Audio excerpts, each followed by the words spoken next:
Kemarin gadis ini dikubur hidup-hidup oleh teman-teman sekelasnya. Keesokan harinya, dia masih bisa pergi ke sekolah dengan gembira. Teman sekelasnya ketakutan hingga menangis. Sampai malam, dia dibunuh mereka. Dan kemudian dikubur hidup-hidup lagi. Keesokan harinya, tidak mengerti bagaimana gadis itu masih hidup. Nama gadis itu Nano. Inilah murid pindahan baru. Karena memiliki wajah dan tubuh bidadari, dia telah menarik sebagian besar siswa di sekolah. Tapi ini juga membuat gadis-gadis lain cemburu. Hari yang pertama Nano pindah ke sekolah ini, dia diperhatikan oleh 3 orang dari tim bola voli. Kemudian mereka bertiga ditangkap oleh guru. Kedua teman sekelas di meja sebelah juga memperingatkan Nano. Orang-orang itu semua buaya darat di sekolah. Harus berhati-hati dengan mereka. Tapi setelah mendengarkan, Nano merasa sedikit tertarik. Kemudian salah satu dari 3 siswa itu cari siswi yang gemuk, memberikannya sekotak coklat. Hal ini membuatnya sangat bahagia. Gadis gendut ini mengira dirinya juga menarik orang lain. Lalu siswa itu memberikan si gemuk ini kotak lain. Ternyata sekotak coklat ini sebagai pemberian upah atas bantuannya. Biar si gemuk ini bantu dia. Berikan coklat ke Nano. Gadis itu penuh dengan kekecewaan. Lalu si gemuk ini memberikan semuanya kepada Nano. Nano memberinya sebuah kotak untuk dimakan. Tapi gadis itu berkata dia tidak memakan sisa makanan orang lain. Nano berkata lagi, "Kamu begitu gemuk, kamu juga harus menurunkan berat badan." Pernyataan ini membuat gadis gemuk itu sangat marah. Selesai kelas, 3 siswa mencari si gemuk dan temannya. Gunakan 2 tiket musik Afgan untuk meminta bantuan. 3 siswa ini mau Nano ikuti mereka ke konser ini. Tapi si gemuk langsung menolak tawaran itu. Besok, di atas meja Nano ada bunga mawar putih.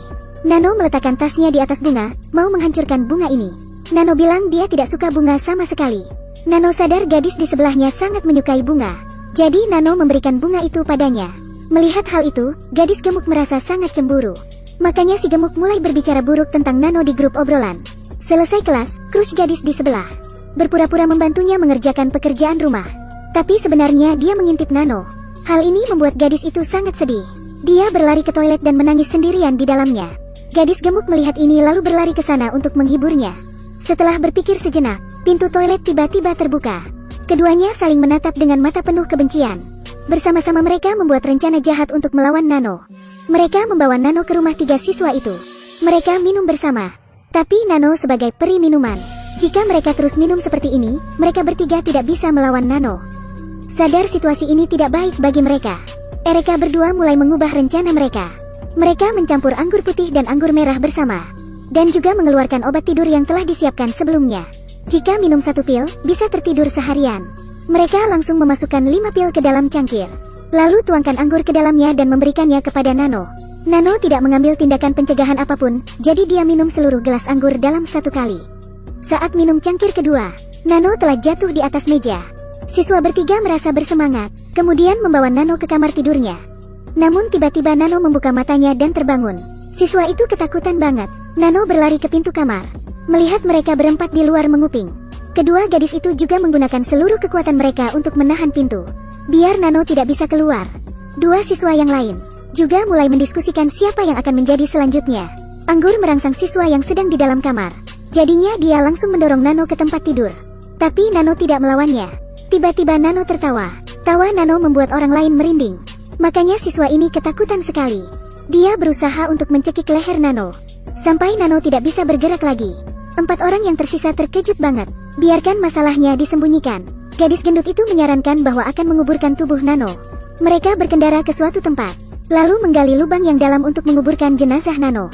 Saat mengubur Nano, lalu dia tiba-tiba terbangun. Seorang siswa awalnya mau menyelamatkan Nano, tapi mereka takut Nano akan melapor ke polisi. Jadi mereka sudah menguburnya hidup-hidup. Sebelum pulang, mereka tidak lupa minta maaf kepada Nano, agar masalah ini disembunyikan.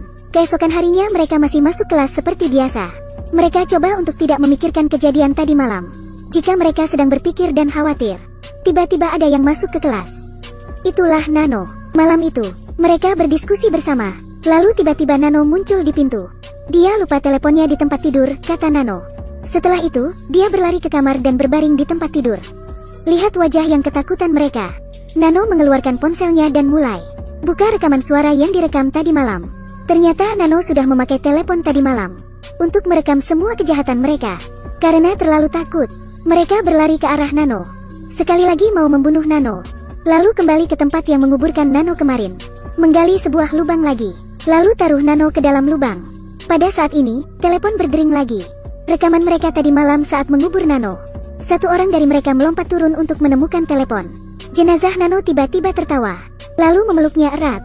Karena ketakutan, dia menggunakan sekop, memukul kepala Nano berkali-kali, bahkan membuat wajah Nano berubah bentuk. Tapi anehnya, muncul Nano lain yang berdiri di sampingnya. Mereka takut lalu mundur. Kemudian mereka maju untuk membunuh Nano sekali lagi. Tapi Nano muncul di belakang mereka. Mereka seperti mau gila. Mereka hanya ingin keluar dari tempat neraka ini secepat mungkin. Tetapi tidak dapat menemukan kunci mobil. Akhirnya Nano mengambil kunci tersebut dan memberikannya kepada salah satu dari mereka. Mereka panik dan pergi. Di belakang mereka ialah tawa yang menakutkan dari Nano. Jangan pernah melakukan hal buruk. Karena kalau hari tidak nyaman dan tenang, makanya sepanjang hidup juga tidak dapat kedamaian. Jika Anda suka, silakan tinggalkan suka dan komentar ya.